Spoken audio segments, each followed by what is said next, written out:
Ranil Wickremesinghe requested that the staff-level delegation from financial institutions visit Colombo as soon as possible to finalize the staff-level agreement.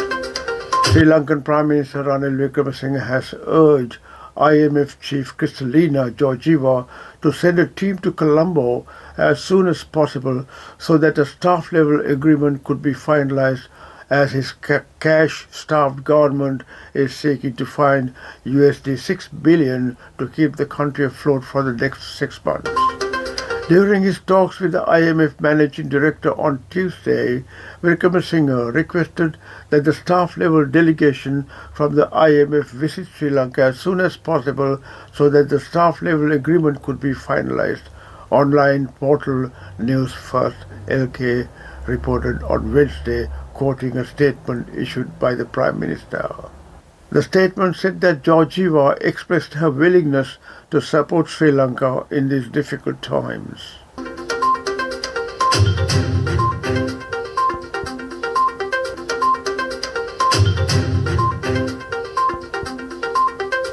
An IMF team will arrive in Sri Lanka on June 20 to begin discussions on the staff-level agreement, political sources told Daily Mirror a short while ago.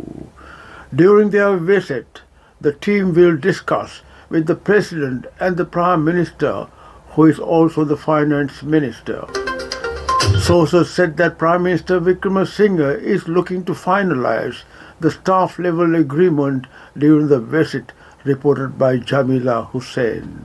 Officials from the International Monetary Fund are scheduled to visit Colombo soon to meet in person and hold discussions to help defuse the country's economic crisis. IMF spokesman Gary Rice said it was planned to do so in the coming weeks. He added that he was expected to engage in policy discussions on the program supported by the International Monetary Fund. Gary Rice also stressed that the International Monetary Fund is committed to assisting Sri Lanka in this challenging time, in line with the policies of the International Monetary Fund. He said IMF is closely monitoring the current economic crisis, the debt crisis, and the humanitarian impact of the situation in Sri Lanka. The tide over the turmoil, Sri Lanka will need about $3.3 billion for fuel imports, $900 million for food, $250 million for cooking gas, and $600 million for fertilizer this year, the Prime Minister Wickremesinghe told Parliament. The central bank has estimated the economy will contract by 3.5% in 2022, Wickremesinghe said, but added that he was confident growth and could return with a robust reform package, debt restructuring, and international support. Clearly, Sri Lanka facing very difficult economic conditions and severe balance of payments problems. We are deeply concerned about the impact of the ongoing crisis, and particularly, again, the humanitarian concern, the impact on people, and particularly the poor and the vulnerable groups. So we are monitoring that situation very closely. Try and respond to your specific questions. We are planning, the IMF is planning an in-person mission to Colombo in the coming weeks to engage on policy discussions on the program, building on the technical discussions that we already held with the authorities in Sri Lanka. That was back in May. That was the report given to the media by IMF spokesman Jerry Rice.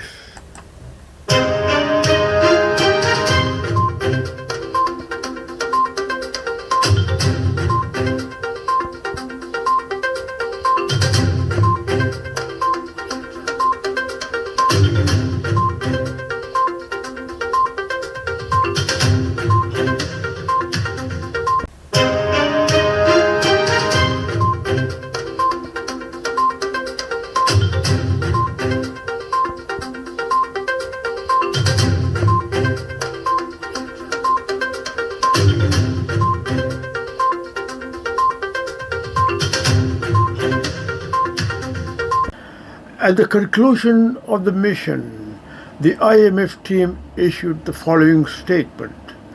The IMF team held technical discussions on a comprehensive reform package to restore macroeconomic stability and debt sustainability. The team made good progress in assessing the economic situation and in identifying policy priorities to be taken going forward. The discussions focused on restoring fiscal sustainability while protecting the vulnerable and the poor, ensuring the credibility of the monetary policy and exchange rate regimes, preserving financial sector stability and structural reforms to enhance growth and strengthen governance. We expect that these discussions will help the authorities formulate their reform program.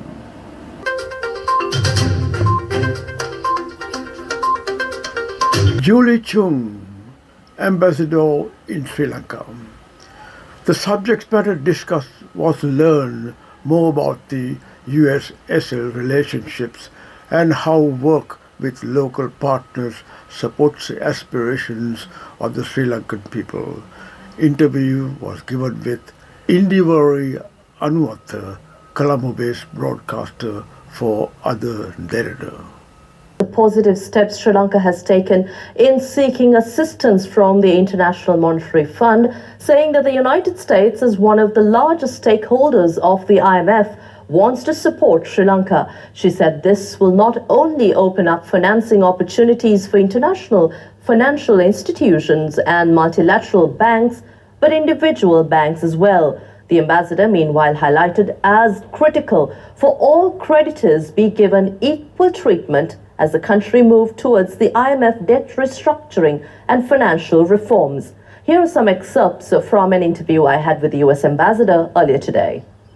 How can the US support Sri Lanka in expanding our export market to the US? I think as the largest export market to Sri Lanka, again, as Sri Lanka needs more growth and more foreign exchange, that's where the future lies, to continue growing upon that export market. To have strong exports, you have to have a strong political stability and food and fuel to make sure that manufacturers are able to create those products. So we want to grow that export market. We have discussions in the past, and we hope to renew those because there's great potential. And in terms of renewable energy, in terms of green growth, I think the future is green economy and renewable energy. And I'm very excited that this has a huge potential. You have plenty of sun, you have plenty of wind here in Sri Lanka. I think renewable green energy is where so many US companies would be interested in coming in to Sri Lanka. We have a great USAID 5-year program on renewable energy. We want to help, again, build out the institutions, the regulatory frameworks, the laws and policies, and the due processes so that companies will want to come in. We're specifically working on solar and possibly a floating solar project. Again, that's very feasible here in Sri Lanka. There are companies that are really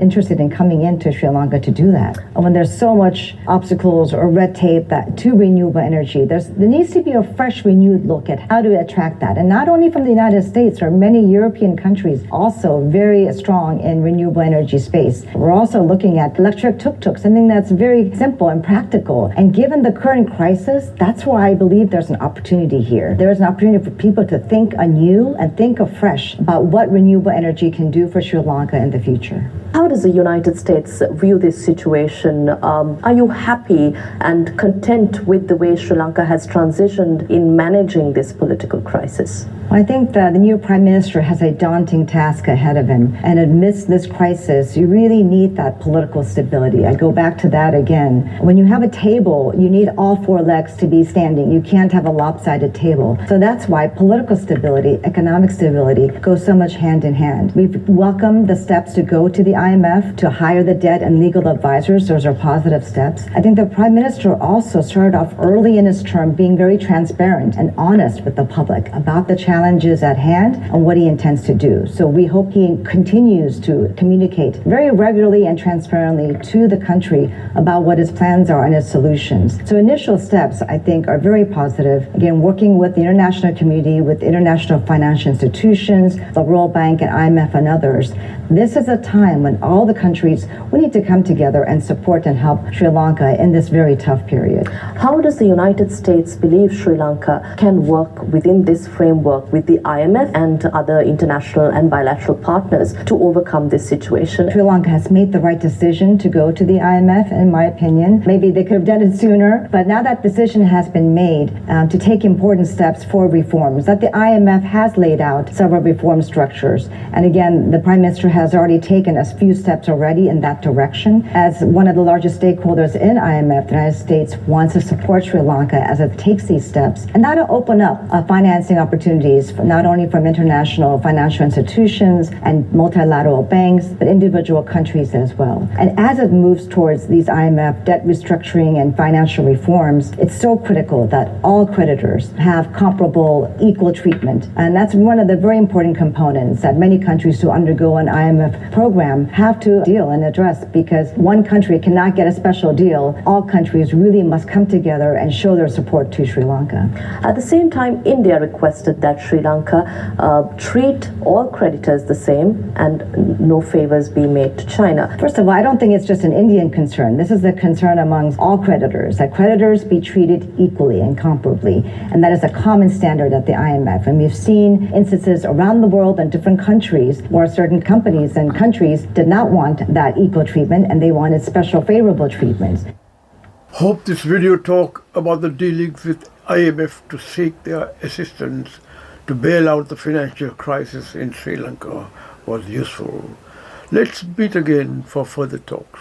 Stay safe and goodbye for now.